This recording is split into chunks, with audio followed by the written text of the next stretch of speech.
ഒരാൾ 15,000 രൂപയ്ക്ക് വാങ്ങിയ സാധനം 13,350 രൂപയ്ക്ക് വിറ്റു എങ്കിൽ നഷ്ടശതമാനം എത്രയെന്നാണ് ചോദിച്ചേക്കുന്നത്. ഈയിടെ നടന്ന ഒരു PSC എക്സാമിന് ചോദിച്ച ക്വസ്റ്റ്യനാണ്. ഓക്കെ, എങ്ങനെ കണ്ടുപിടിക്കുമെന്ന് നോക്കുക. നമുക്ക് അറിയാം 15,000 രൂപയ്ക്ക് വാങ്ങിയ സാധനം 13,350 രൂപയ്ക്ക് വിറ്റെങ്കിൽ നഷ്ടം എത്ര രൂപയാണ്?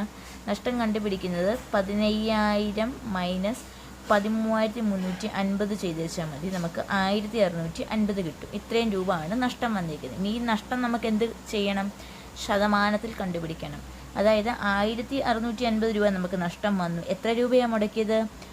15,000 രൂപ മുടക്കിയപ്പോൾ 15,000 താഴെ എഴുതുക, ഇൻറ്റു 100 ഇടുക. എന്നിട്ട് നമുക്ക് എളുപ്പത്തിന് വെട്ടിക്കളയാം.